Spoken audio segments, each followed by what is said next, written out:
안녕하세요. 정보부론 손경희 선생님입니다. 오늘 이제 문제풀이방 어떻게 보면 첫 시간이죠. 그죠? 그래서 이제 1장부터 문제를 쭉 풀어 나갈 텐데요.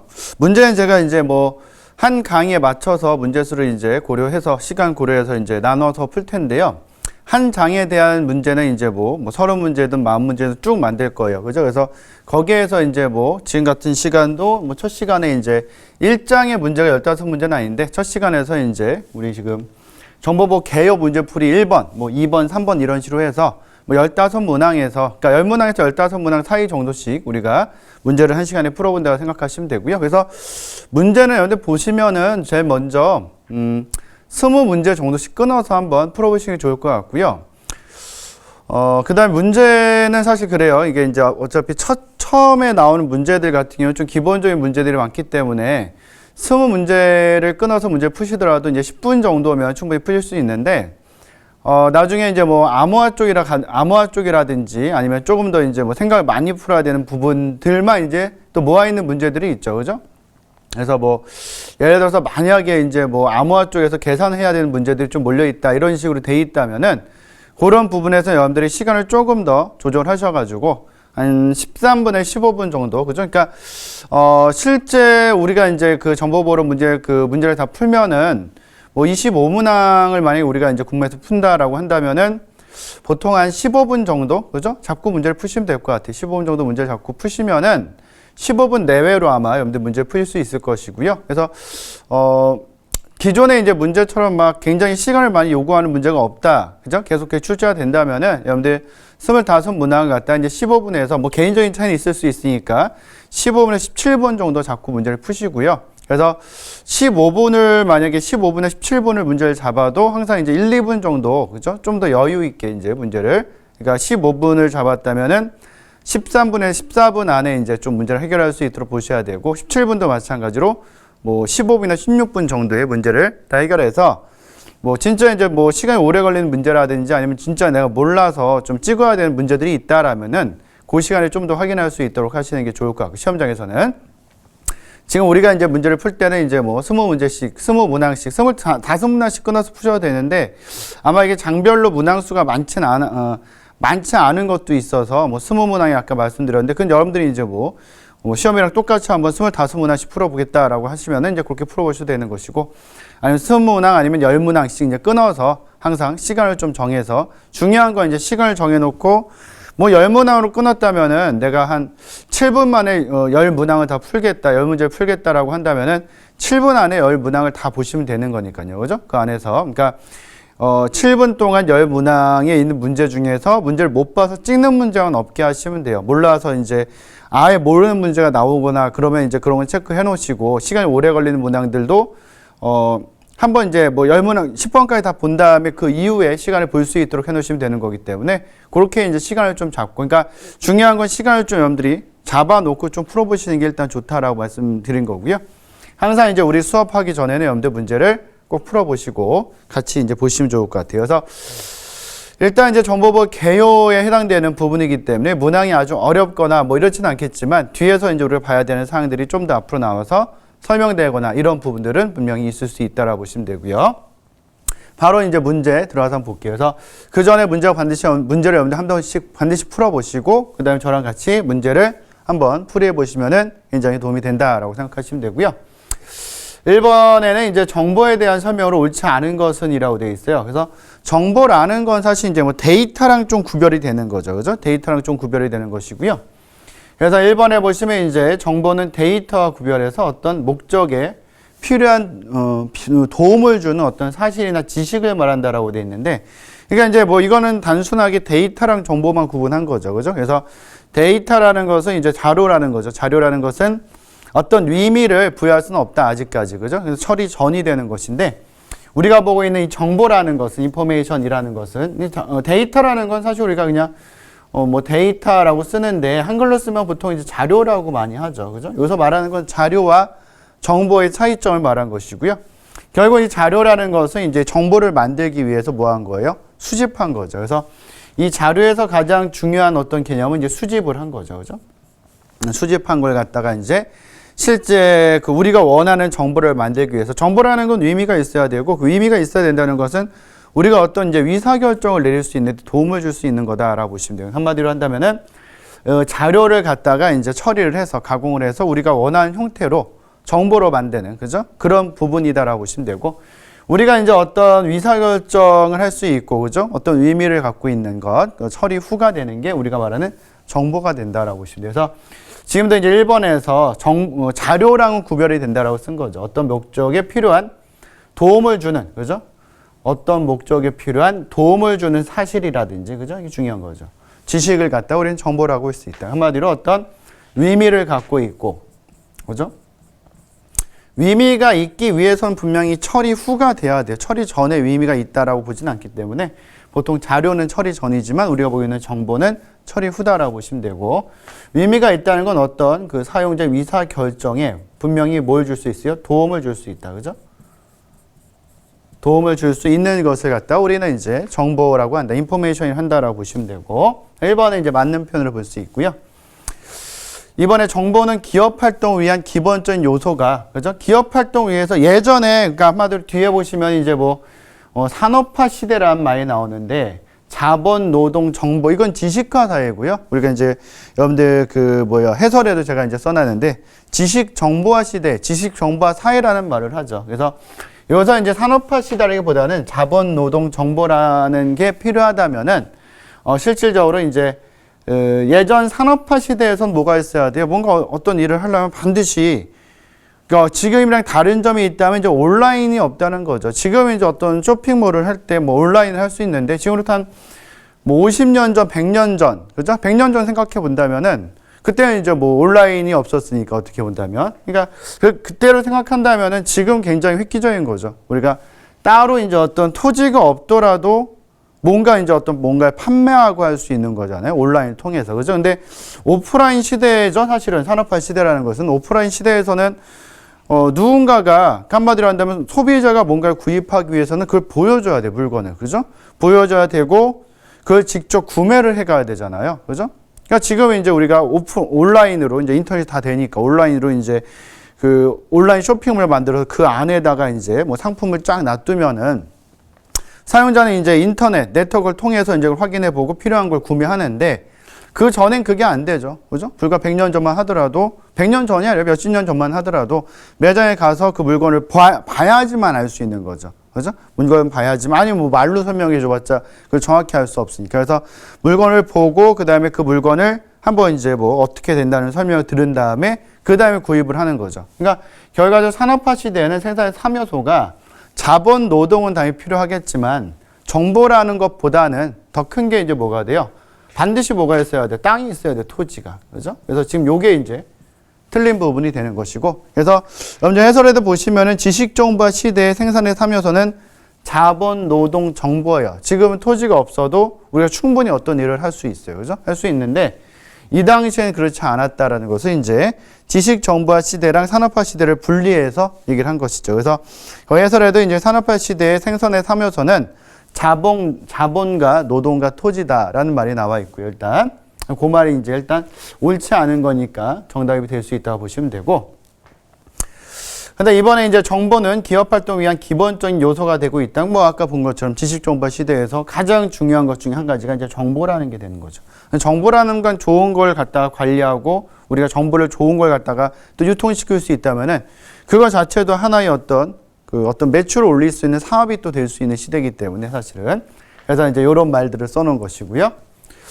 그다음에 산업화 시대 아까 말씀드린 것처럼 이제 반드시 토지가 있어야 된다. 그래서 자본, 노동, 토지다라고 기억하시면 되고요. 지금 보고 있는 이제 자본, 노동, 정보는 정보화 시대죠. 그죠?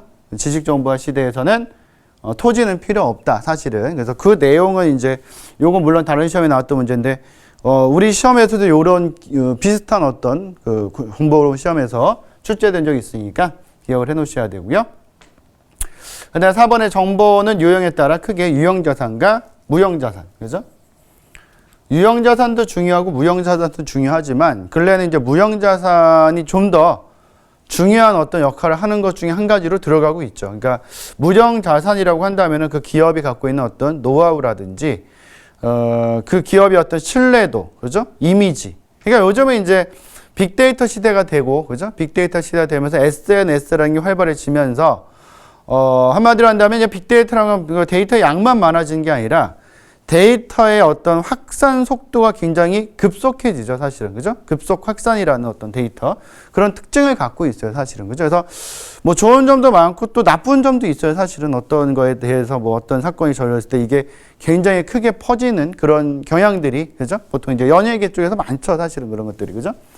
근데 이제 우리가 지금 보고 있는 아까 봤던 무형자산 같은 경우도 어떤 기업의 이미지라든지 신뢰도 이런 것들, 제품이 한 가지 안 좋은 거는 다시 이제 뭐 리콜을 한다든지 수정하면 되는데 그런 게 자꾸 잦아져서 그 기업의 이미지가 안 좋아진다. 그죠? 뭐 소위 말하는 요즘 같은 뭐 기업인들의 기업 총수들의 어떤 갑질 같은 것 때문에 기업이 어떤 굉장히 좀 이미지가 안 좋아지게 되면은 어떤 뭐 좋은 서비스나 좋은 제품을 만든다고 하더라도 그 소비자들이 이제 그런 걸 금방 아니까 사실은. 그죠? 금방 아니까 그런 기업들 걸 안 쓰려고 또 노력하거나 이런 게 있죠. 그죠? 그래서 어떤 이미지나 신뢰도가 상당히 중요한 형태들이 되고 그렇게 본다면 무형자산이 앞으로도 점점 더 이제 중요한 역할을 하게 되겠죠. 사실은. 그죠? 그래서 이런 것들이 다 이제 일단은 뭐 정보에 해당될 수 있는 내용인데 아까 5.3번은 이제 뭐 정보가 아니라 토지다. 산업화 시대의 내용이니까. 그래서 1번 정답은 여러분들 3번으로 보시면 되고요. 2번 정보 보안에 대한 설명으로 옳은 것은 돼 있죠. 그죠? 그래서 보안 공격 유형 중에서 소극적 공격이 있고, 그죠? 그 다음에 적극적 공격. 생각보다 문제로 굉장히 많이 나와요. 지금 제가 문제로 이제 넣어서 너희한테 드리는 것은 대부분 다 정보 보호론에 나왔던 기출 문제들이에요. 대부분 다. 거의 다 이제 7, 8%가 다 기출 문제들이다라 보시면 되는데, 소극적이나 적극적 공격의 문제가 우리가 문제를 볼 때도 상당히 많이 나올 거예요. 근데 그건 실제 시험에 출제됐던 거에 한 5분의 1밖에 안 돼요. 그러니까 똑같은 문제를 또 넣어서 볼 필요는 없어서요. 그런 것들은 다 이제 일단 기출문제 여기다 넣는 거에선 제외시켰는데도 불구하고 전 기출문제 다 이렇게 정리하고 있으니까. 근데도 많아요. 그 얘기는 소극적 공격과 적극적 공격에 대한 문제가 굉장히 많이 나왔다는 거죠, 시험에. 그죠? 굉장히 많이 나왔고, 이게 사실은 이제 뭐 어떻게 본다면은 이제 기출문제에서 워낙에 많이 나왔기 때문에 우리가 이제 어떤 시험을 보든지 간에 정보 보호론 시험을 볼 때는 일단 뭐 시험 준비하는 데 있어서 적극적이나 소극적 공격을 모르고, 그죠? 시험장에 가는 경우는 없을 거예요. 그럼 이제 이 문제는 뭐가 되는 거예요? 앞으로 이제 맞추라고 내주는 문제 중에 하나다라고 보시면 되는데, 근데도 불구하고 이 문제는 절대 빼진 않아요. 그러니까 매번 내는 건 아니더라도 굉장히 이제 좀 짧은 시간 내에 또 내고, 그죠? 이렇게 문제를 출제하고 있기 때문에 다방면의 시험들에서 다, 그죠? 정보보호 관련된 데서는 반드시 기억하셔야 되는 부분 중에 하나다라고 보시면 돼요. 그래서 소극적 공격은 우리가 이제 뭔가 이렇게 둘 다 이제 해를 끼치긴 하는데, 그죠? 해를 끼치긴 하는데, 소극적 공격은 뭔가 파괴하거나 막 변조하거나 이런 역할을 하진 않죠. 그죠? 이런 역할을 하는 것은 아니고, 소극적 공격이란 말은 뭐냐면은 뭔가 막 깨부순다는 뜻은 아니고 그런 공격은 아니고요. 소극적 공격이 남의 걸 몰래 훔쳐본다. 그래서 몰래 훔쳐보기 때문에 물론 이 정보가 유출된다는 어떤 피해는 있겠지만 그 정보를 실제 깨트리거나 그러진 않는다는 거. 그죠? 그 얘기는 뭐가 되는 거 한마디로? 정보를 깨트리지 않고 몰래 훔쳐보고 그냥 가버리면은 이걸 훔쳐본지 안 훔쳐본지 모르잖아요. 사실은. 그죠? 그러니까 우리가 보이는 소극적 공격이라는 것은 사실은 탐지가 굉장히 어려워요. 뭘 탁 깨놓고서 막 가버리면은, 공격하면은, 데이터가 깨지니까, 이게 누가 공격했다라고 금방 알 수 있는데, 몰래 훔쳐보고 갔는데 훔쳐본 걸 모른다면은 영원히 모를 수도 있는 거잖아요. 사실은. 그죠? 그래서 그런 면에서는 상당히 어떻게 보면 탐지가 안 좋다. 그죠? 그래서 다른 말로 이제 뭐 수동적 공격이다. 라는 말을 하고, 이거 적극적으로 막 공격을 하려고 막 굉장히 막 노력을 해서 막 굉장히 많은 어떤 공격 툴들을 이용해서 뭐 시스템을 파괴하거나 데이터를 파괴하거나 데이터를 변조하거나 이렇게 뭔가의 모습을 좀 이렇게 막 바꿔놓는 거죠. 한마디로. 그죠? 얘는 그런 게 없어서 사실은 소극적 공격을 하는 거예요. 뭔가 막 파괴하고 막 바꿔놓고 막 이런 건 없어요. 그냥 몰래 훔쳐보고 도망가는 거니까. 그죠? 둘 다 피해는 있는 거고요. 그거 갖다 이제 우리가 능동적 공격이다라고 얘기를 하는 거죠. 그래서 소극적 공격, 앞에서도 이제 우리가 많이 봤었지만, 이 소극적 공격이라는 것은 가장 중요하게 보는 건 뭐예요? 스니핑이라든지, 그죠? 도청이죠, 도청. 그죠? 도청을 한다든지, 아니면은 뭐 트래픽을 분석한다. 지금까지 시험에 나왔던 걸 일단 다 써드리면요. 스니핑, 트래픽 분석. 스니핑은 다른 말로 또 뭐라고 그래요? 뭐 훔쳐보기라든지 도청이라든지 뭐 스누핑도 쓰죠. 그죠? 아니면 또 가로채기라는 것도 있어요. 가로채기. 여러 가지 말들로 이제 쓸 수 있다라고 보시면 되고, 트래픽 분석이라든지 아니면은 뭐 데이터 분석 뭐 이런 말들 쓰죠. 그래서 일단은 이제 뭐 훔쳐보기라든지 스니핑이라든지 뭔가를 이제 분석하는 거, 그죠? 이런 것들이 이제 다 이제 수동적인 공격, 소극적 공격, 뭔가를 파괴하고 뭐 변주하고 뭐 시스템을 뭐 파괴한 이런 공격이 아니다라고 생각하시면 돼요. 그래서 우리가 일반적으로 소극적 공격은 탐지는 어렵지만 예방이 쉽잖아요. 그래서 예방하는 건 쉬워요. 누가 미리 몰래 훔쳐보는 건데 누가 몰래 훔쳐보는지 아닌지를 잘 모르겠다는 거죠. 그럴 때는 아예 훔쳐보더라도 그 내용을 모르게 만들면 되는 거죠. 그걸 갖다 암호화라고 하는 것이고, 아니면 아예 훔쳐보지 못하게 딱 뭐 제어할 수, 통제할 수도 있고 막을 수도 있어요. 그런 거 우리가 일반적으로 이제 그 접근 통제라고 하죠. 그래서 접근 통제라든지 아니면은 뭐 암호화 같은 걸 통해서 이제 뭐 소극적 공격을 막을 수 있는데, 일반적으로 많이 쓰는 건 암호화다라고 보시면 되고요. 근데 지금 이제 옳은 걸 찾는 건데, 여러분들 보시는 것처럼 소극적 공격은 적적 공격보다 탐지하기가 매우 쉽다라는데, 탐지하는 건 굉장히 어려워요. 다만 예방하는 게 훨씬 더 쉽다, 이렇게 생각을 할 수 있는 것이고요. 1번은 틀린 내용이고, 이번에 공격키 암호 시스템은 암호화 키와 복호화 키가 이제 필요할 텐데, 지금 우리가 보는 건 공격키 암호 시스템이니까 공격키 암호 시스템이란 건 비대칭 키죠. 비대칭 키라고 쓰면 이제 뭐 어차피 공개키라고 써도 그렇게 어려운 내용은 아니지만, 비대칭이라는 말 자체가 키가 틀리다는, 서로 대칭이 아니라는 뜻이기 때문에 바로 정답이 나올 수 있으니까 공개키 암호라고 쓴 것이고, 실제 이제 우리 암호 쪽에 나중에 들어가더라도 비대칭 키라는 표현보다는 공개키 암호 방식이라는 말을 훨씬 더 많이 써요. 실질적으로. 그죠? 보시면 되고요. 암호 키와 복화 키는 공개키에서는 서로 동일하지 않죠. 그래서 보통 이제 암호 관련이다라고 한다면은 암호화 키로 이제 공개키를 쓸 것이고, 복호화 키로 이제 뭘 쓰겠어요?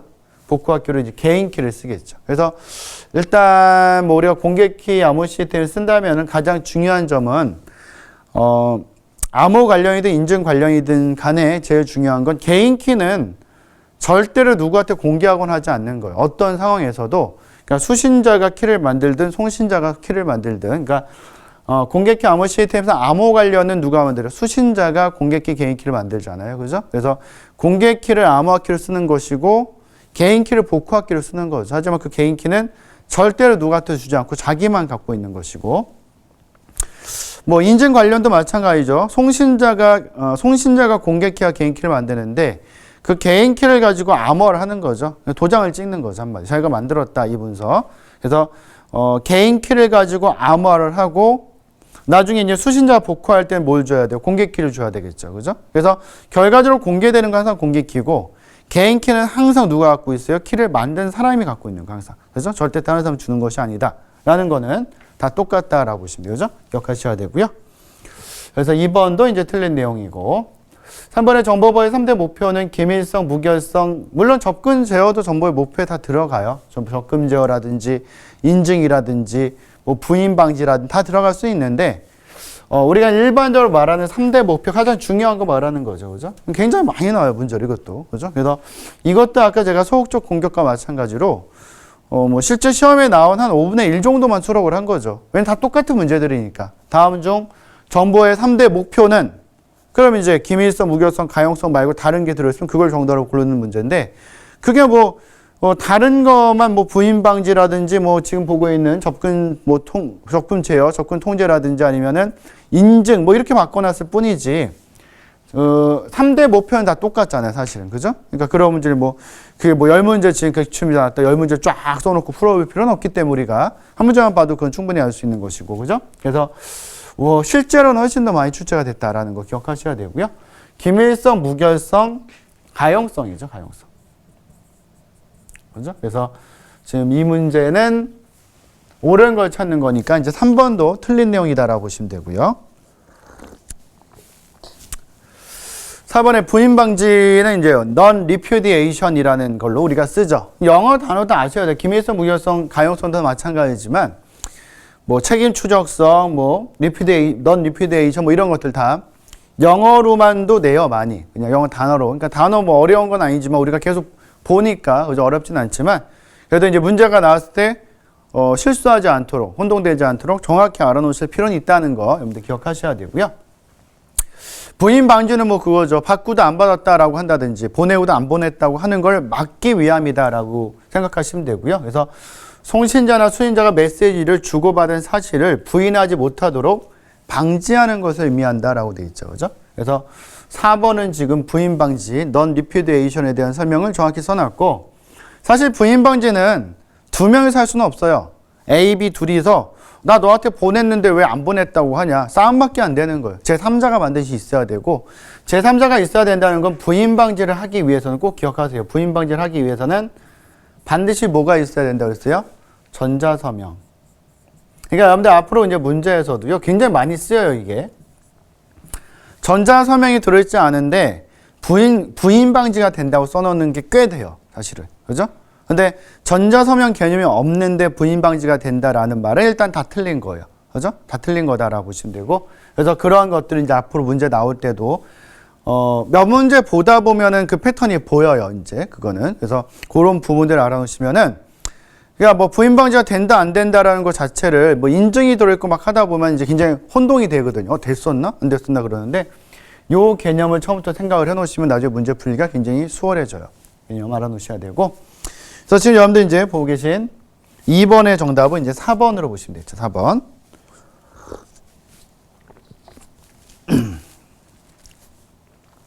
네, 3번. 다음 중 정보보와 관련된 설명으로 옳지 않은 것은 정보화 역기능의 사례는 지속적으로 증가하고 있으며, 그죠? 그러니까 정보화가 진행되면은, 당연히 이제 모든 사람들의 삶의 질이 더 윤택해지죠. 편리해질 수 있어요. 그죠? 근데 거기에 따른 어떤 정보를 더 이제 쉽게 쓸 수 있어서 그렇게 되는 건데 거기에 따른 어떤 역기능은 분명히 생겨요. 그러니까 모든 사람들이 다 어떻게 보면 악의적인 행위를 하지 않는 사람들이라면 사실은 그런 일이 벌어질 일이 없는데 그렇다면 정보보도 할 필요 없어요. 내 정보 말고 다른 사람 정보에 아무런 관심이 없다. 다른 사람들이 다른 사람 정보를 갖고 싶어 하지 않는다면은 정보보 안 해도 아무런 상관이 없어요. 취약점 아래 많아도 뭐가 없는 거예요? 도둑이 없으니까. 그죠? 빈틈이 없단 말이죠. 근데 우리가 사는 사회에는 분명히 또 위협이 분명히 있을 거란 말이에요. 그죠? 그래서 어쩔 수 없이 정보 보호를 하는 것이고 그러다 보니 역기능으로 뭔가 이제 악의적인 기능을 하는 사람들이 또 생길 수 있다. 그죠? 그런 어떤 생각들을 이제 갖고 계셔야 되고요. 그래서 이제 역기능 사례가 증가하고 있고요. 그래서 정보기술도 함께 발달하고 있기 때문에 아까 이제 악의적인 짓을 하는 사람들이 분명히 있겠죠. 그죠? 그래서 정보의 필요성은 점점 더 높아지는 거죠. 그러니까, 정보를 우리가 쓰는 데서 점점 편리해진다는 것은 우리만 편리해지는 것이 아니라 공격자들도 뭔가를 더 편리하게 볼 수 있게 되는 거거든요. 그러니까 뭐, 그 생각하시면 돼요. 예전에 인터넷 안 될 때 컴퓨터를 여러분들 써보신 분들이 아마 거의 없으실 것 같아서, 그죠? 인터넷 안 될 때 컴퓨터를 썼다고, 예전에는. 인터넷 안 되는 컴퓨터 뭐 했어? 라고 아마 지금 컴퓨터를 쓰시는 분들 거의 다 생각하실 텐데, 예전에는 인터넷 안 됐어요. 그냥 집에다 컴퓨터 그냥 전기만 꽂고서 컴퓨터만 쓴 거예요. 문서 만들고 뭐 게임도 하고 막, 저 어렸을 때는 그렇게 썼었어요. 그죠? 컴퓨터를. 근데, 그때는 어떻게 돼요? 누가 진짜 들어와서 컴퓨터 훔쳐가지 않는 이상은 내 컴퓨터에 있는 정보를 누가 훔쳐갈 수가 없었어요. 절대. 그죠? 아주 안전했죠. 아주 안전했고. 그러니까 그때 당시에 이제 뭐, 예를 들어서 만약에 바이러스가 내 컴퓨터에 들어올 수 있는 경로는 뭐밖에 없었냐면 그때 당시에는 지금 USB 메모리를 갖고 다니지만 그때 당시에는 디스켓 갖고 다녔어요. 5.25인치 갖고 다니다가 3.5인치짜리. 3.5인치짜리가 1.5 메가바이트 정도밖에 안 돼요. 그러니까 지금은 줘도 쓸 수도 없는 건데 그때 당시엔 굉장히 유용하게 썼다고 그때는. 그죠? 그래서 그걸 갖다가 딴 컴퓨터에 넣었다가 뭐 학교 전산실이나 이제 이런 데 넣었다가 집에 갖고 와서 넣었는데 거기서 바이러스가 묻어서 일로 들어오면은 그때나 걸리지 내가 집에서 아무리 컴퓨터 써도 바이러스 걸릴 일이 없었다고 그때는. 그죠? 그러다가 이제 뭐 90년도 중반부터였어요. 사실 90년도 중반부터 PC 통신 제일 먼저 시작이 됐고 뭐 천리안 나우누리 막 이런 거 있잖아요. 그러다가 인터넷 활성화되면서 이제 내 컴퓨터, 우리 집에 있는 컴퓨터도 뭐 아무리 멀리 떨어져 있어도 인터넷만 연결돼 있으면, 네트워크만 연결돼 있으면은 뭐 악의적인 어떤 행위를 하는 사람이, 그죠? 해킹을 해서 내 컴퓨터에 있는 정보를 가져갈 수 있는 거죠. 우리 집에 직접 들어오지 않고도 뭐 저기 중국이나 뭐 미국이나 일본에서 그냥 그 네트워크만 연결돼 있으면은 해킹을 해서 우리 컴퓨터에 있는 정보를 가져갈 수 있기 때문에, 그죠? 점점 이제 우리가 쓰긴 편해지는데 거기에 대한 악 기능들은 더 많이 생길 수도 있다 이거죠. 기술 발달로, 그죠? 그 얘기를 써놓은 것이고요. 옳지 않은 거니까 1번은 맞는 표현을 보시면 되고.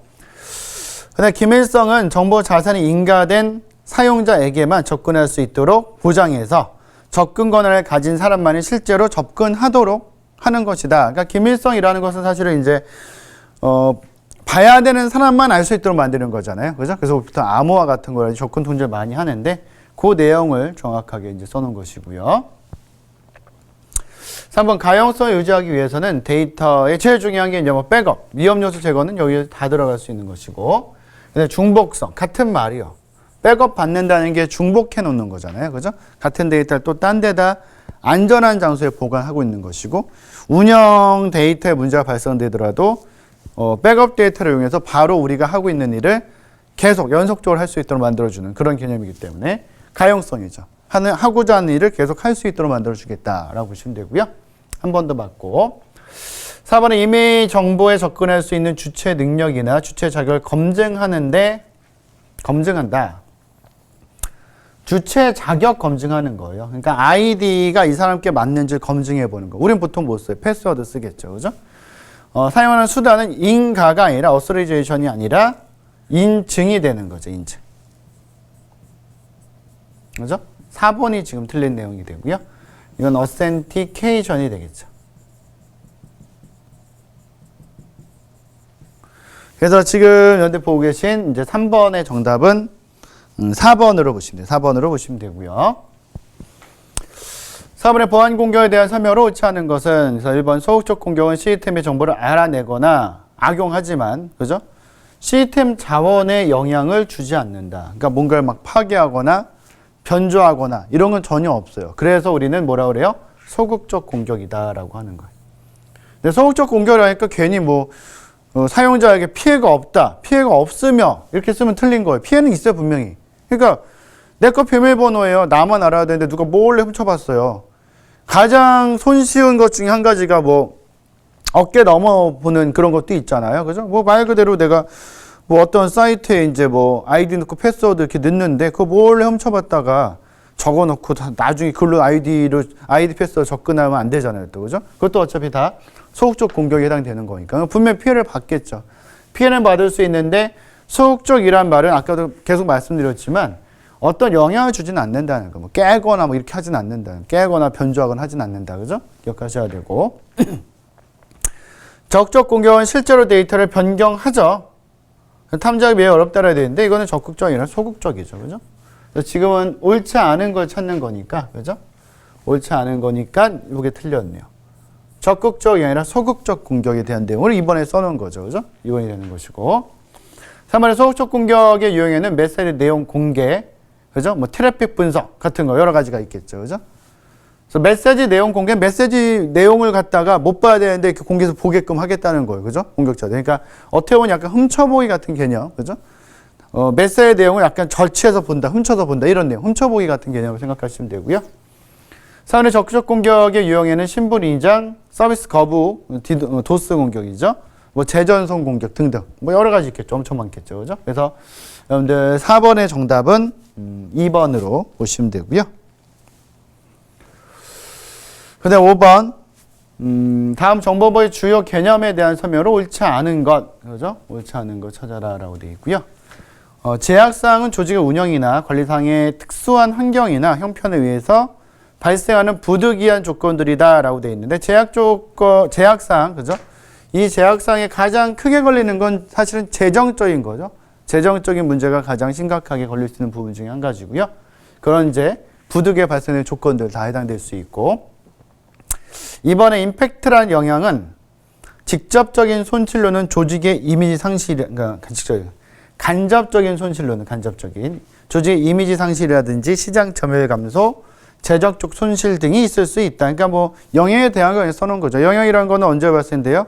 취약점과 위협이 맞물릴 때 어떤 이제 안 좋은 영향을 끼칠 수 있는 거죠, 사실은. 그 임팩트가 발생된다라고 얘기를 하는데, 뭐 우리 문제에서 정보에서 그걸 많이 내진 않았는데 실제로 다른 시험에서는 뭐 취약점만 가지고도 임팩트가 발생한다라고 쓴다든지 위협만 가지고도 임팩트가 발생된다라고 해서 틀린 문장을 만든 적도 있어요. 그러니까 취약점이나 위협 둘 중에 한 가지만 있어서는 절대 어떤 악영향이 미치진 않아요. 그죠? 그러니까 뭐 똑같은 거잖아요. 동네에 이제 문을 다 열어놓고 살고 막 마당에다 막 금송아지 갖다 놨는데도 도둑이 하나도 없으면 안 가져가는 거예요. 그죠? 하나도 없으면 도둑이 없다.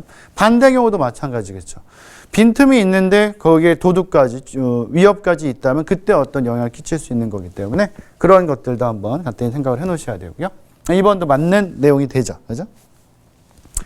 3번에 자산의 손실을 발생시키는 원인이나 행위 또는 보안에 해를 끼치는 행동이나 사건. 정보의 안전성 위협하는 의미는 말 그대로 위협이죠. 그죠? 이건 위협이고요. 취약성은 우리 이 정보 자산이 갖고 있는 하나의 빈틈, 그죠? 약점, 이런 것들을 우리가 취약점이라고 하는 거죠. 그래서 5번 정답은 이제 3번으로 보셔야 돼요. 왜냐면 이제 옳지 않은 거니까, 그죠? 옳지 않은 거니까. 4번의 무결성 위협은 보호되어야 할 정보가 불법적으로 변경, 생성, 삭제되는 것을 의미한다. 뭔가 이제 변경되는 거, 그죠? 그런 것들을 이제 무결성 위협이라고 한다. 라고 보시면 되고요. 그래서 5번 정답은 3번으로 보시면 되고요. 6번 다음 중 정보보호 필요성에 대한 설명으로 옳지 않은 것은 그래서 정부, 금융, 에너지, 교통, 통신 기반 및 비상 서비스의 정보 자원이 주요 정보보호 대상으로 뭐 원래부터 이제 많이 더 확대되긴 하지만 그죠? 더 이제 중요한 것들이다. 뭐 지금은 더 확대돼서 뭐 개인정보도 상당히 중요하게 생각하고 있지만 뭐 더 중요한 부분들이 있겠죠. 아무래도 그죠? 더 중요한 부분들이 있을 수 있다. 이걸 말한 것이고요. 이번에 정보 시스템 환경적 취약성으로 인해서 정보보호가 중요시되고 있다는 환경적 취약성 그러니까 요즘 이제 뭐 미세먼지도 상당히 많고 하다 보니까 환경적인 내용들이 뉴스에서 많이 나오고 환경이 점점 안 좋아진다 이런 것들이 많기 때문에 이런 지문을 넣어서 이제 문제를 내는 건데 실제 이제 컴퓨터 시스템이나 정보 시스템에서 컴퓨터에 쓰는 정보 시스템에서 환경적 취약성이다라고 하는 것은 보통 뭐 전산실로 따진다면 컴퓨터를 쓰는 공간이라고 따진다면 컴퓨터 시스템을 쓰는 공간 뭐 온도나 습도나 이런 것들이에요. 온도, 습도, 뭐 먼지량 뭐 이런 것들. 그죠? 그런 걸 이제 환경적 취약성이라고 하는데 쉽게 생각하면 예전보다 일단은 이제 장비들이 많이 좋아졌죠. 장비도 훨씬 더 좋아졌는데 요즘은 전산실이나 이런 데서 이런 거 관리하는 게 훨씬 더 시스템이 잘 돼 있어요. 그래서 적정한 온도라든지 적정한 습도 같은 거 지키게 만들고 그러니까 습도가 너무 높으면은 부식이 잘 일어나요. 부품에 사실은. 그죠?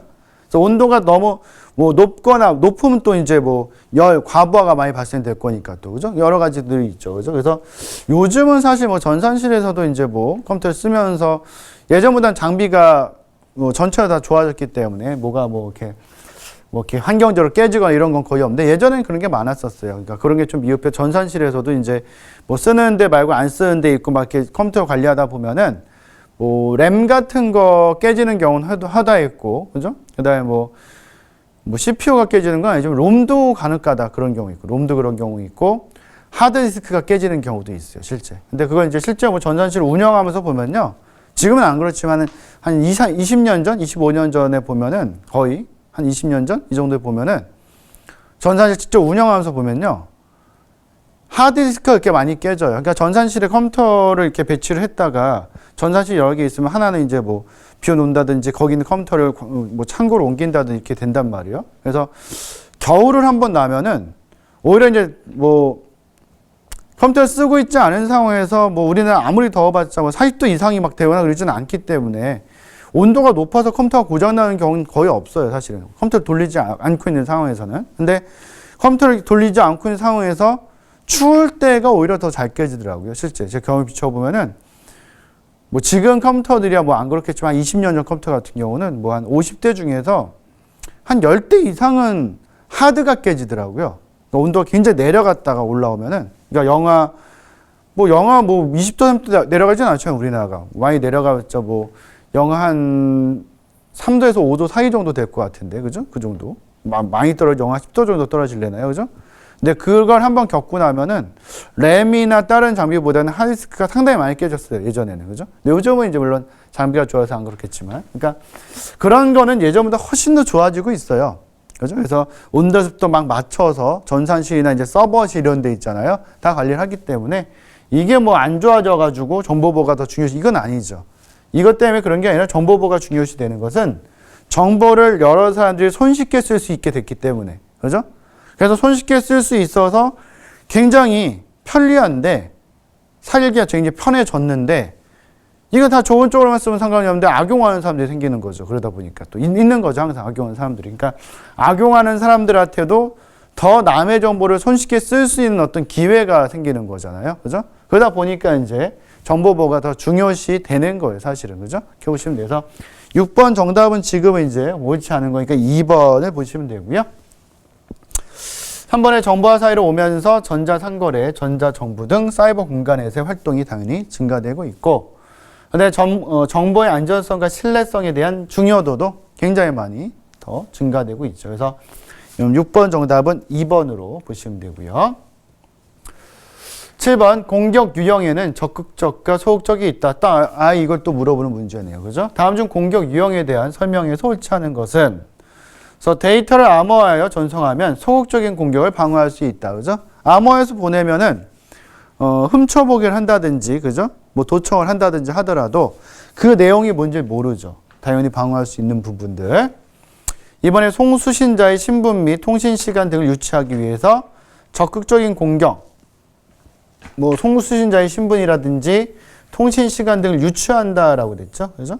이런 것들은 분석을 통해서 가능한 거죠. 분석, 유추해서 하는 것은. 그러니까 트래픽 분석이라든지 데이터 분석 이런 것들을 통해서 할 수 있거든요. 그럼 굳이 이건 적극적인 공격을 할 필요는 없고 소극적인 공격을 한다라는 말을 쓰겠죠, 일반적으로, 그죠? 그래서 7번 정답은 지금 옳지 않은 거니까 2번이 되는 것이고요. 전송되는 패킷을 중간에 가로채어서 변조하는 것은, 그죠? 적극적인 공격, 그죠? 뭐 했어요? 이거 가로챈다는 말 때문에 헷갈리시면 안 돼. 이게 더 중요한 거니까. 변조. 바꿔놨잖아요. 우리가 일반적으로 가로채기 한다는 것은 변조하는 건 아니에요. 가로채기는 뭐예요?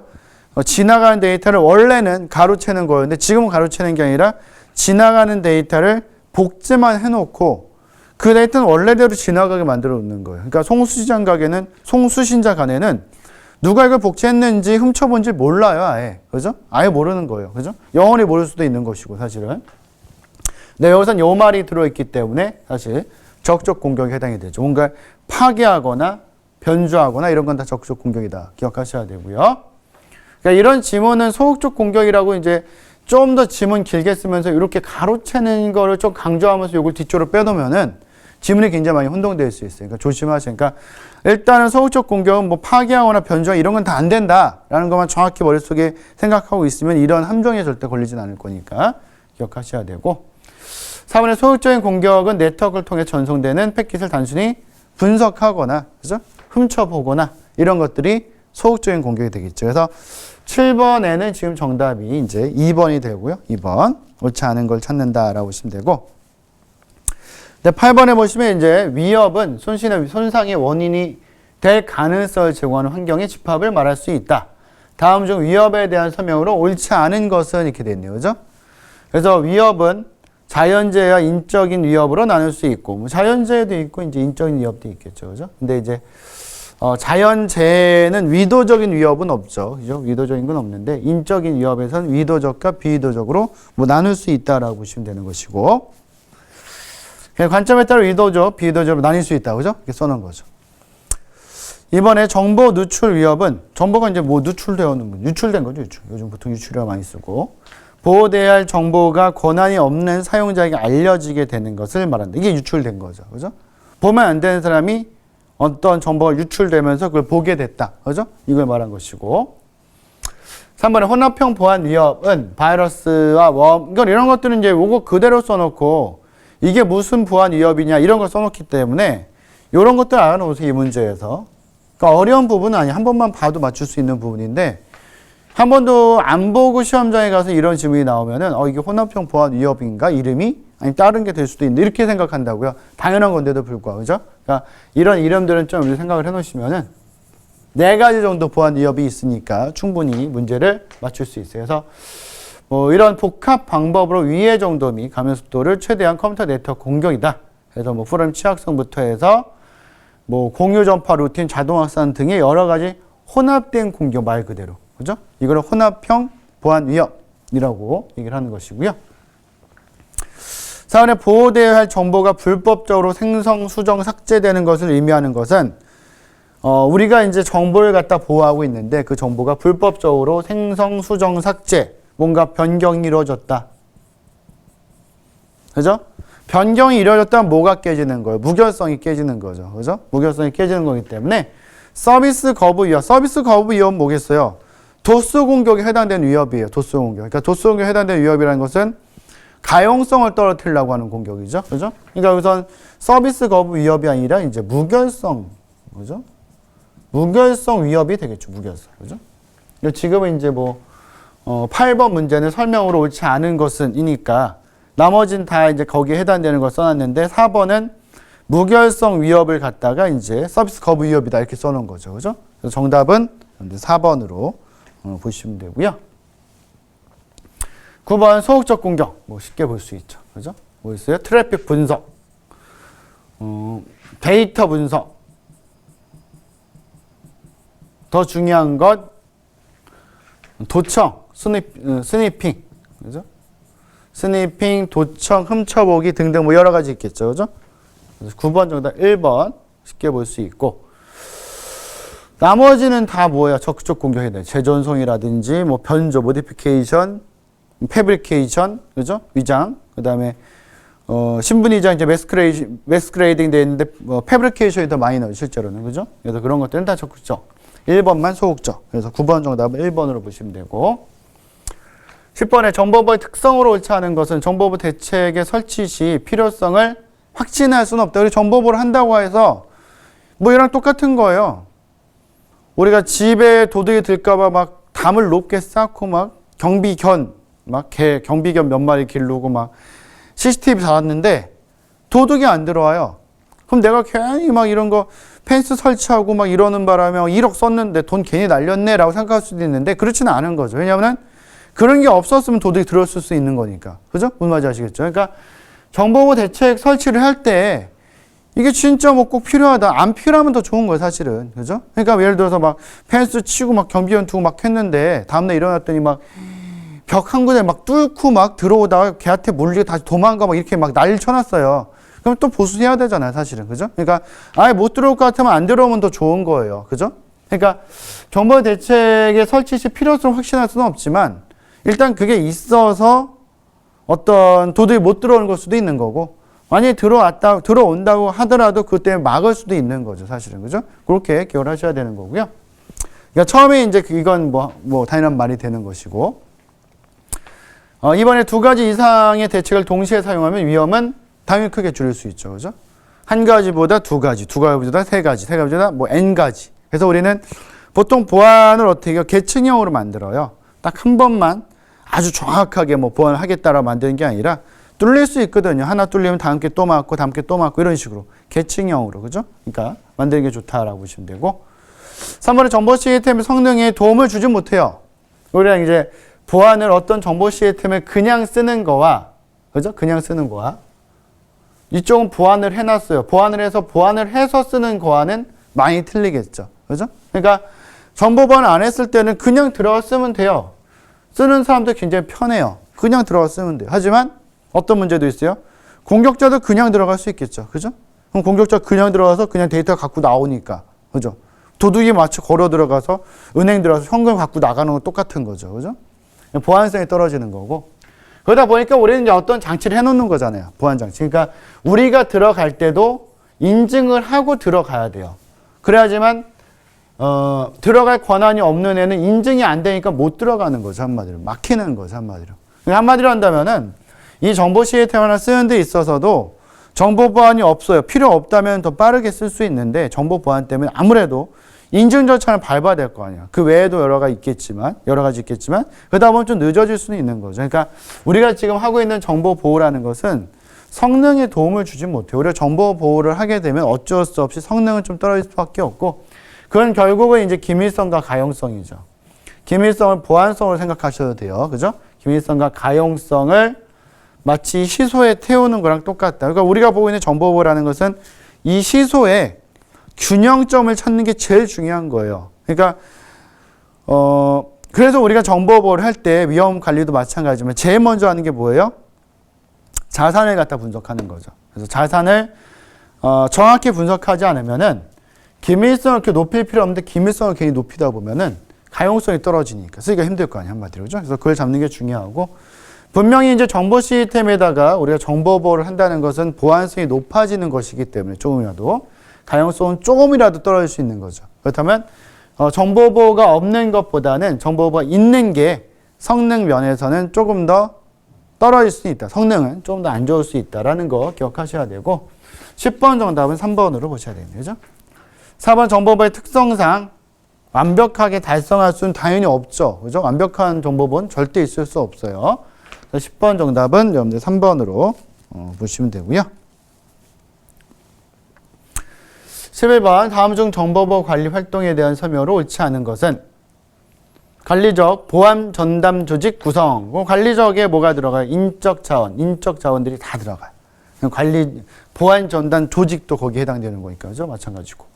물리적은 이제 실제 물리적으로 뭐 이렇게 뭐 건물 앞에 뭐 볼라드를 친다든지 펜스를 친다든지 경비원이라든지 뭐 아니면 출입 카드를 둔다, 이런 것들 물리적 어떤 시설을 말하는 거죠.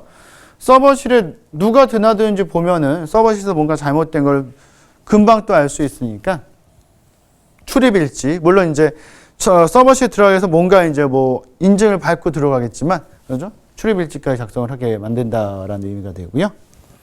기술적 어떤 장비들, 기술적 장비들 쓰는 거죠. 그래서 뭐 암호 프로토콜을 쓸 수도 있는 거고, 방화벽을 쓸 수도 있는 거고, IDS를 쓸 수도 있고, 여러 가지가 있는데, 비상사태를 대비한 비상 계획이나, 그죠? 비상 체계, 뭐 이런 거 만드는 거, 뭐 관리 체계 이런 거, 이런 것들은 다 뭐예요? 관리적이죠, 관리적. 이거. 기술적은 실제 이런 거죠. 시스템 접근 및 접근 제어 및 관련 로그 관리라든지, 아니면 기술적인 장비를 도입해서 우리 이제 시스템을 뭔가 들어올 때 그 뭐 이렇게 통제를 한다든지, 그죠? 그러면 이게 뭐 우리가 지금 이제 받아들이면 되지 않는 걸 막아준다든지 이런 거, 그죠? 그러니까 뭐 파이어월이라든지 IDS라든지 IPS라든지 뭐 ESM이라든지 UTM 여러 가지 있겠죠, 그죠? 그런 것들이 해당되는 거기 때문에 3번은 이제 관리적에 해당되는 거죠. 11번 정답은 3번으로 보셔야 되고요. 12번 다음에 설명하는 공격 방법은이라고 되어 있고요. 정보 보안에서 사람의 심리적인 취약점 나오면 끝났죠, 뭐, 그죠? 사회공학적 공격을 악용해서 비밀 정보를 취득하거나 컴퓨터 접근 권한 등을 얻으려고 하는 공격 방법이다라는 것을 사회공학적 공격이라고 하는 것이고요, 그죠? 그래서 보통 사회공학적 공격으로 이제 요즘 예로까지 문제로 나왔던 게 이제 스미싱이라는 게 있죠. 많이 들고 있는 거 기억하셔야 되고, 뭐 스포핑이라든지 세션 가로채기, 뭐 사전 공격, 이건 뭐 네트워크 공격에 해당되는 거고, 그죠?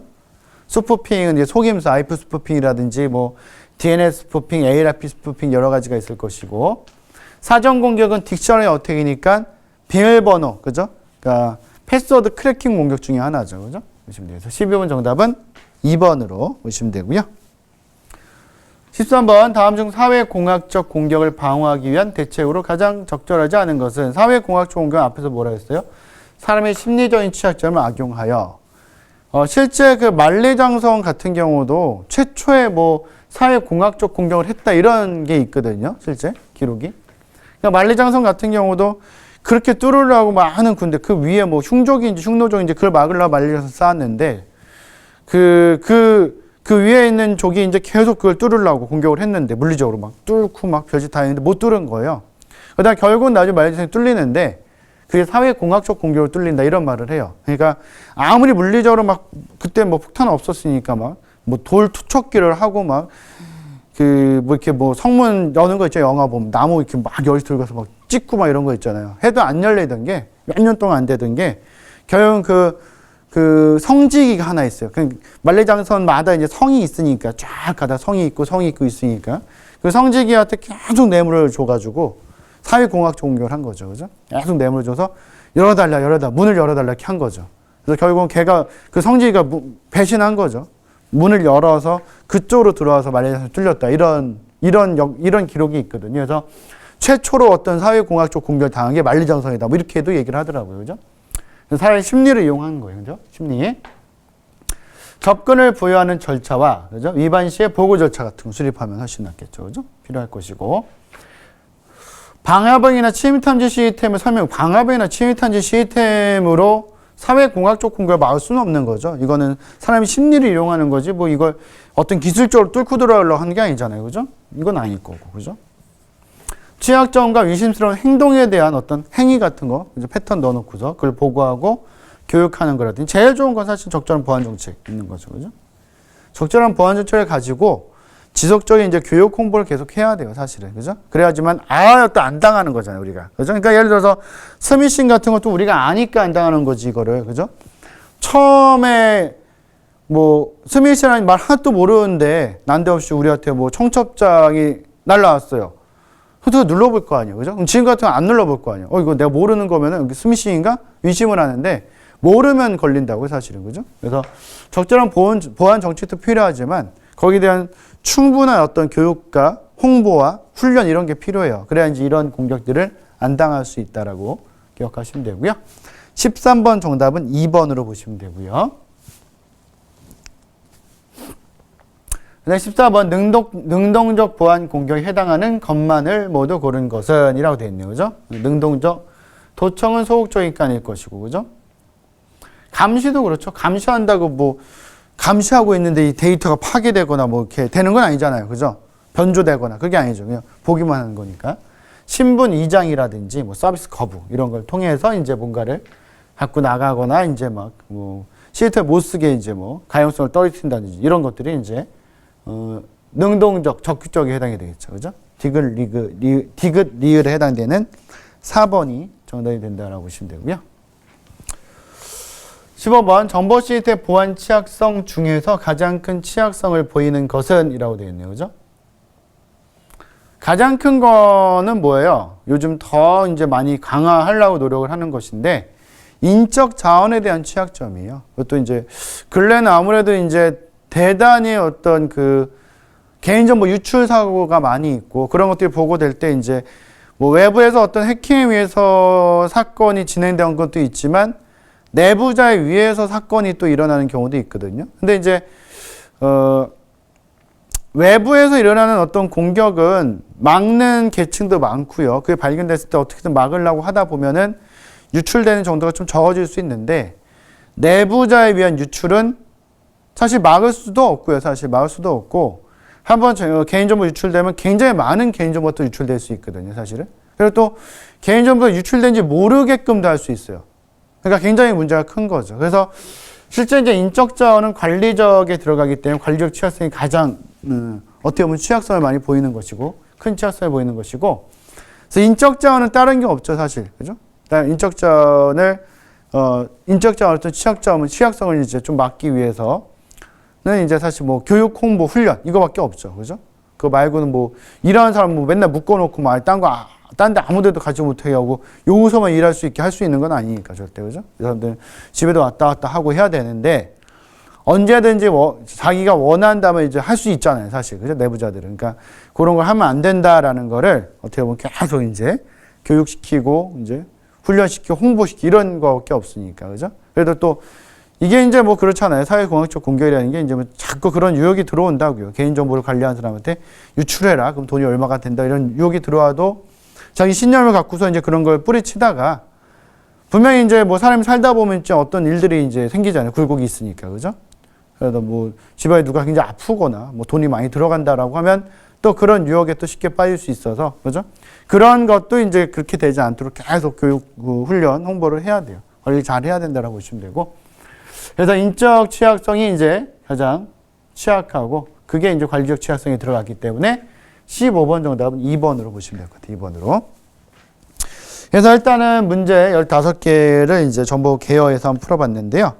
문제 아주 어렵진 않아요, 사실은. 근데 이제 이런 문제들이 다른 문제들이랑 또 결합해서도 많이 출제되고 하고 또 이제 정보에서는 가장 또 기본적인 내용들이기 때문에 반드시 아셔야 되는 부분이고요. 다음 시간에도 이제 정보부 개요에서 두 번째 시간으로 이제 또 문제를 풀 거니까요.